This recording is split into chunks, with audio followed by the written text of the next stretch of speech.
செய்தி. வணக்கம். விவி செய்திகளுக்காக ஊர் செய்திகள் வாசிப்பது திருத்தி.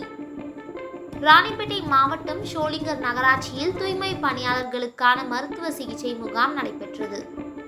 இந்த முகாமிற்கு நகராட்சி ஆணையர் கன்னியப்பன் தலைமை தாங்கினார். நகராட்சி துணைத் தலைவர் பழனி, நகராட்சி பொறியாளர் ஆசிர்வாதம், சுகாதார ஆய்வாளர் தேவி பாலா ஆகியோர் முன்னிலை வகித்தனர்.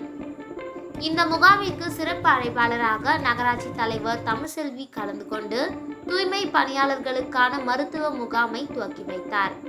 முகாமில் தூய்மை பணியாளர்கள் சுமார் 100க்கும் மேற்பட்டோர் கலந்து கொண்டு காய்ச்சல், இருமல், மூட்டுவலி, இரத்த அழுத்தம், சர்க்கரை அளவு உள்ளிட்டவைகளை பரிசோதனை செய்து பயன்பெற்றனர்.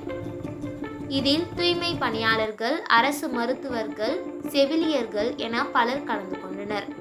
முன்னதாக சிறப்பாக தூய்மை பணியில் அர்ப்பணிப்புடன் பணியாற்றிய தூய்மை பணியாளர்களை பாராட்டி 11 தூய்மை பணியாளர்களுக்கு பாராட்டு சான்றிதழ், பொன்னாடையிட்டு வாழ்த்துக்கள் தெரிவித்தனர்.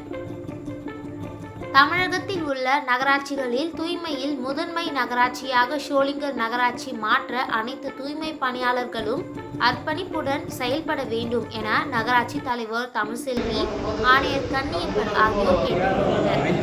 டிவி செய்திகளுக்காக பாஸ்கர்.